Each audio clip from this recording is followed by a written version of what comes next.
morning, my little songbird. Hello. Hello.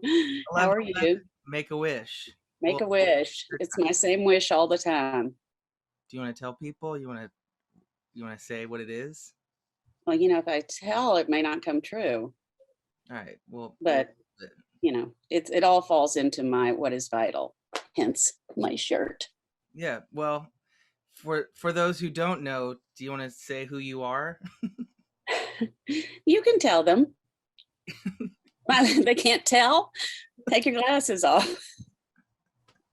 I'm your mama.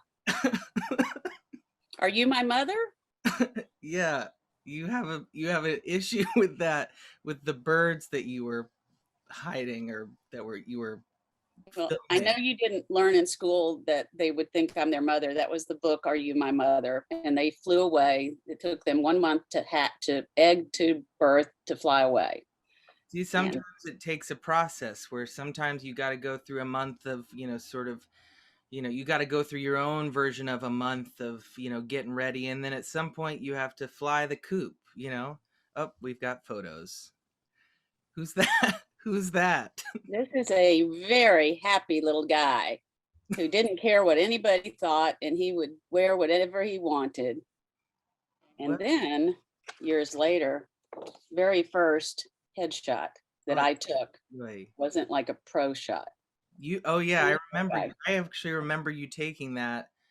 Was that what I auditioned with? For sound of, no, Oliver. Yeah. I thought Oliver was a school photo. That might have been when we thought we were getting professional. This was on the wall on our driveway, wasn't it? um I don't remember, but you remember. Mom. But you know what that face is thinking there, but you don't remember this guy, Well, this carefree guy. yeah. I mean, life is a journey and I want to keep going. What's well, speaking of which, we're here today. We're going to talk about what is vital. So, you want to go with what is vital to you since you're in a slideshow moment? What's vital to you, Mom? What is vital to me? What is vital to me? Well, first and foremost, is both mine and you and your brother's health and happiness. Now, I know happiness is not necessarily a destination, but when you hurt, I hurt. And that never ends. I don't care how old you get. You'll still always be my baby. Yeah. Now Well, get emotional. it's um you're referencing something, and we're going to just talk about it. Happiness is a journey. You gave me a poem or a story uh, about. I remember when you printed it. I remember. Um, I I ran away from home, and by ran away, I ran away as far as myself could take me, which was I ran away into a ditch and hid. But I remember that you went searching for me because I did run away. And I remember when I came home, I remember you printed out. I also remember I remember that it was an email because I remember like all the little indent things, it was like a forwarded email that you had saved or something. Um, but I never forgot it. And happiness is not a destination, it's a journey. But I felt like, what I wanted to do was to talk to you about it now, years later, as somebody who, I mean, do I care what people think? You Yes, you do. Yeah, but I I almost feel like that the kid that ran away is not the person I am today. You know what I mean? But what was it like when I ran away? Well, it's interesting. I sent you something this morning about a man who, as a boy, jumped off the Golden Gate Bridge and lived to tell about it. and, young people. And I so applaud you for how you bring out that young boy. Now I get emotional. Um, I remember in middle school, I said to you and your brother both, the one thing about middle school is, not for any amount of money would anybody trade places with you. It's, you will survive it. I wasn't sure I would. But the truth is, a middle schooler wants to be part of the whole, but they also want to feel like they are the leader, and then they're also the follower. You can't really be both at the same time. And there's that inner struggle. And it doesn't matter whether you're in, a public school or private school or whatever, or how big the class is. It's just a terrible time, middle school.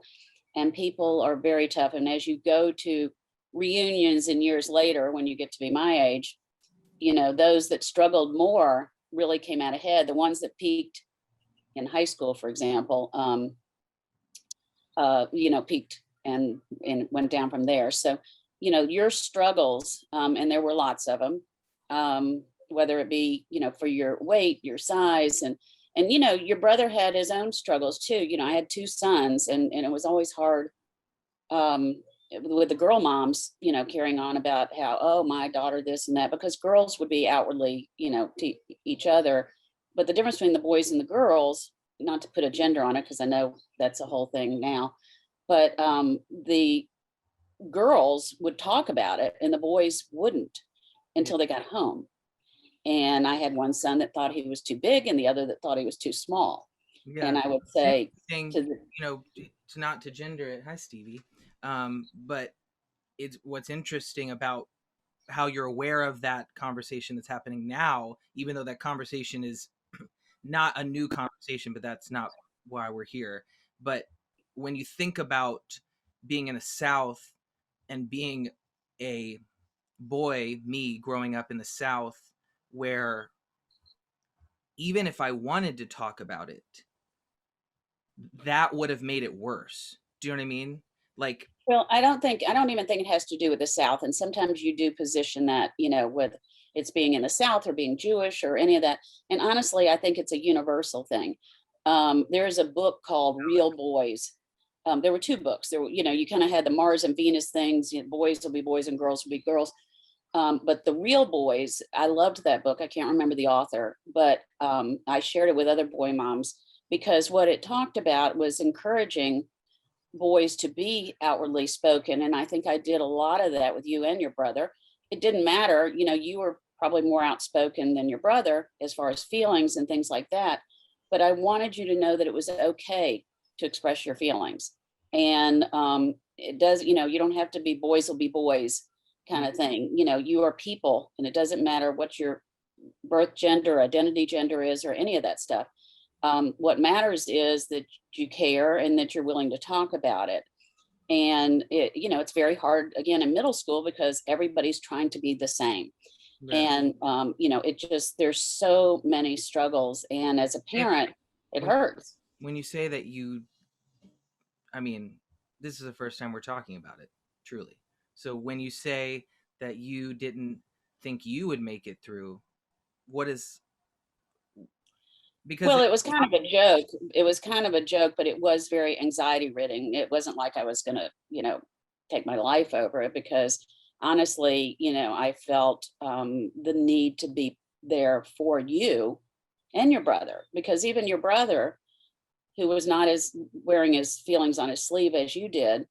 I remember one summer as I was cleaning out your rooms and you were away at summer camp, and we're not going to talk that story, but I discovered a paper that he had written, and I think this was in his freshman year in high school, and it had so many feelings and emotions in this paper that he had never expressed outwardly. So he had his way and you had your way. But it was important that I felt like you needed somebody in your life that you felt safe to come to. And then there's that conflict of, well, you're my mom, so you're going to say that just because you're my mom. And that wasn't entirely true. You and I go through that a lot now where I'll say things you don't want to hear. And I say, if there's anybody that's going to be honest with you, it's going to be your mother.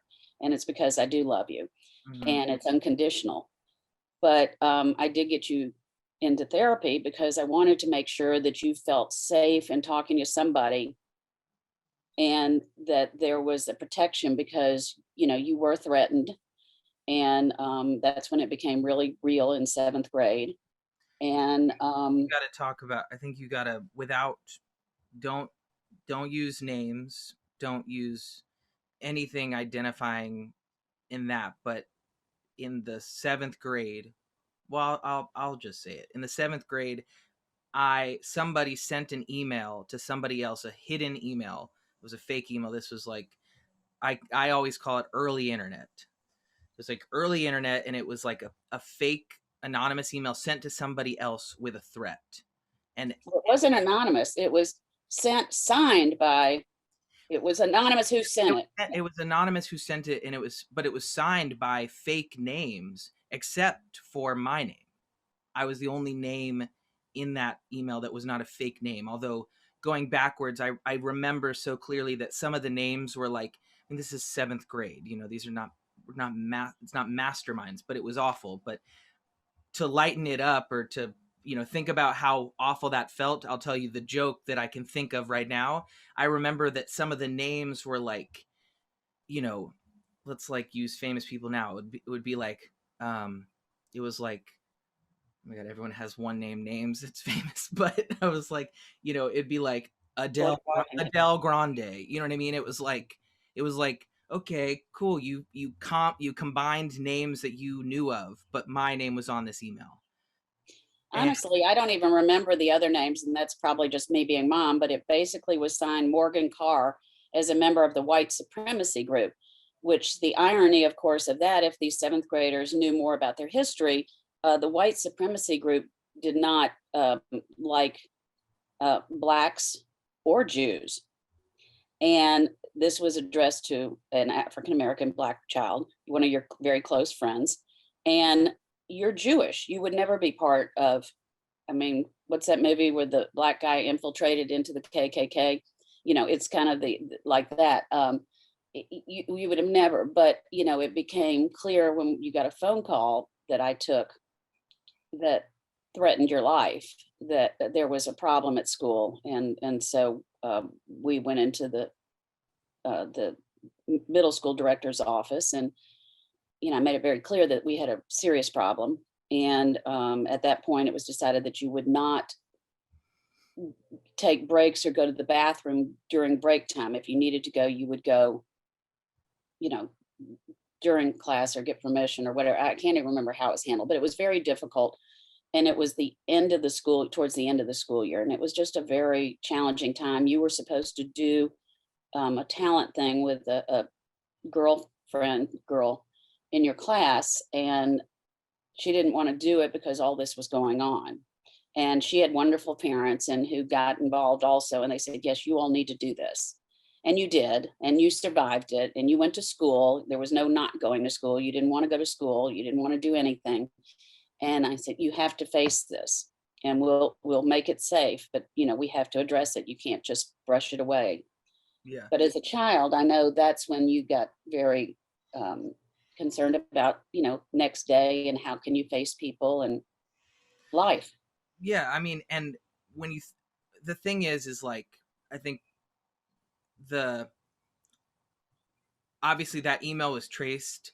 It went back to somebody else's house who was the person who sent it. But we're talking about 7th grade. We're talking about the way rumors fly. And this is literally, we're talking about like early internet here. So when you think about like what can happen and people saying things anonymously now, and when I think about like what I went through then, and here, we're going to just talk about it. And I came to you and I told you I'm going to kill myself. Well, you basically said, I just don't want to live. I don't know that, I don't even remember the words, but I knew that, this is not something you ignore. You have to take seriously, however it's phrased. Again, you say, I can't imagine now with social media and how hard that is. Back then, it was just email. And it took 2 subpoenas actually to trace it. The director of the school was so helpful. And I think at the time he had just started there. Mhm. And he's still there now, but he was so, on it, and was insistent, we will get to the bottom of this, whatever it took. Yeah. And and Uh, um, I you know, what I think, you know, what is vital? What is I'm here. You're here. We've made it through a lot. You've made it through a lot. Um, I just for like parents who are, you know, going through watching their kids going through, you know, the thing is I get messages from youth all the time struggling with everything, and I'm, you know, very open about my own struggles, but also I feel like um I'm also very open that I don't have the answer, but you know, as a mother of a child going through something, is there like how did you get through it? a parent does whatever they can do for their child. Now, I do know that, you're involved with Covenant House out there, and it's such a beautiful thing because these kids are homeless because their parents can't accept whatever they are that doesn't fit into the box that they think they should be in. And that's really unfortunate that parents are like that. Life, um, we all have an idea of the way life is going to be, and sometimes it doesn't happen that way. And that's why they always say, you know, life is a roller coaster, not a merry-go-round. But Mm, roller coasters have a lot more excitement than a merry-go-round. Yeah, the merry-go-round's easy, but life is not always easy. And part of living life is growing and becoming who you are through those journeys, even though you may not expect those journeys. It's just, what I would say to parents is just be there for your kids. I know you get notes from parents as well, and I've been to your concerts where a parent will walk up to me, and they're so appreciative that you write music and share um, things that are so vulnerable that you have felt, and others, and some of them you may not have felt to the extreme, but it's out there, and you write about it, and you write about the struggles, and you how do they know speak it. you're And my parent? huh How do they know you're my parent? well, because I'm usually the oldest one in the line besides them. And or one of your friends will come up and speak to me, and they'll go, "Oh, are you Morgan's mom?"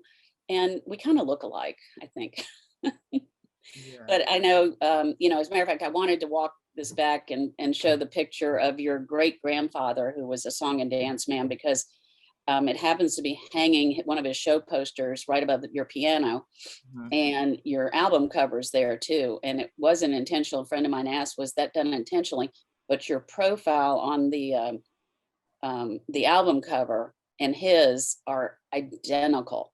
The way your chin is turned, the way your face is, the way your eyes are set, it's like almost eerie that his face could have been transplanted onto that. But that's another thing. But anyway, so yeah, people do come up because a lot of times I'm by myself as well. Intentional, maybe it's subliminal, maybe those are just the fun little bits of life that, if you stick around for it, you'll get to find out. If you don't stick around for it, you you miss out on all the little moments that, life is the little moments, I think. It's sometimes it's not the loudest, biggest moment, of I mean, yes, I would love big moments of celebration and great things in my life, but as I think about it, it's like the little moments, and there's so many things that I would reframe, not to quote my own song, but there's so many things I would reframe, even like I don't think I've said this to you, but I think I've talked to Price about this. Like, seventh grade was so hard for me, and we're here talking about it, but I don't think I've ever said this to you. I never thought about how hard it was for Price. I just never did. Which is How a hard it was for him when you were in seventh grade or when he was in seventh grade? like both, but really what I'm talking about is when he was in eighth grade and I was in seventh grade, and because um I asked him one time, like, he didn't really stand up for me when I was going through that in 7th grade, and we were going through the subpoenas and all of this stuff to finally be traced and to be exonerated and et cetera, et cetera. But Price was not very supportive, and it hurt. But we've talked about it because we're grown men who talk about our feelings. Thank you, mother, for raising us that way. And uh and he was like, Morgan, I couldn't have spoken up because I would have been ridiculed, and I would have been, you know, I'm too fat and he's too skinny. It was like, he was like so little. He had his own insecurities and all of this stuff going on that, you know, I'm just saying I wasn't even aware of. And, you know, then you sort of think about like when things happen now, and it's like if you don't speak up about it, like that's wrong. I want to like go further on that and say like consider I never considered what my brother was going through is what I'm trying to Well, say. I know you even have said in later years to me that you never considered what was going through the person that sent the email out. And in retrospect, you had pity on him. And in comparison, not throw this out there, no endorsement, but the TV show This Is Us, if you've ever watched it, recently, it's these triplets that two of them were born as triplets. The third one was a black kid, two white kids. They were triplets, but one died at birth. And this black kid was dropped off. Well, as adults, they're now talking. And the black kid said it was always hard for him because he was the black kid, but he was the smartest of all the kids. And his brother said it was so hard for me because you were always special. Mm, And so they didn't see from each other's standpoint how hard it was for the other. right. And he said, you'll always my brother, you're my black brother. Like I wish people in like listening to this might think about like the moment in their life where it feels like impossible, or it feels like this is how it ends, or I don't, honestly, like to say I don't want to go on living, it's like I've said this to you before. I'm like I want to talk to that kid and be like, oh man, just hold on, because there's all sorts of moments that like life is going to bring that you would have missed if that was like if that was your point, if that was the way you left. But I also, I'm very grateful to you, because went you held you held all of that. You held your marriage, you held your both kids, you held your, you know career ambition, you sort of just held all of that. And you know I don't know, I also want to say thank I didn't know this was going to be a Barbara Walters interview that I got to go get the tissues. you. You don't even know what I'm talking about, but Barbara has always made everybody cry. Um, you know, as I said, as a parent, you'll do anything for your children. Yeah, Ah, well, we'll do anything for our parent too. well, you've shown that as men. And oh, God, Morgan, I thought I You're was going to do fine with this. doing great. I mean, honestly, this is I think powerful, and I love you. What is vital to me? Mother's Day. Happy Mother's Day. What is vital to me is you. And yeah, if there was one piece of, motherly advice, which you have plenty, I can recite several of them. You don't ask, you don't get. If I knew the question to ask, I would, which kind of made its way into a lyric. Why are we looking for the answer when the question's way too hard to understand? I thought about you. Um, uh, All my trials and tribulations brought a lot of music to you. When your father and I had our differences, there was, how to sit at a table for two feeling so alone. yeah. Um, You got, it, you have any parting motherly wisdom? oh, just live every day. Live every day. You don't know what tomorrow brings. We've all been trapped in our spaces for the last year. I think it's been a very challenging time for a lot. I've been very grateful for the blessings that I have. As hard as it's been, you know, you and I haven't breathed the same air in over a year. Um, but you know, it's coming back. Yeah. I happen to love the extra gum commercial. If you haven't seen it, it's pretty hilarious. But yeah, we're all coming back, but you never know what tomorrow is, and be gracious. You never know what somebody else is going through. I know a lot of people that, you know, were out of work. I mean, I admire how you have really stepped up and found your way to create your work in very meaningful ways, then particularly during this time. I'm looking forward to seeing you next month in person Mhm. so we can have a big hug. You better be ready. But yeah, just live every day, pay attention. Life will throw you a curveball and there will be stumbles in the road, Mm. and you'll get through it. And if you fall down, just brush it off and get back up. As your grandfather would tell you, shit happens. Get over it. Next shit happens, so keep smiling and singing. That's what he would say. And he loved that. And you have been our little songbird since birth, since before you talked, and always had that passion for music. We just needed to find outlets for you. And when you started writing your own, that gave you an additional outlet in terms of expressing, you know, that beautiful voice and sharing it with others. But now sharing your heart and soul and the struggles you went through. Granted, if you look back at your struggles, there's so many people struggling so much more than you ever did in your growing up years.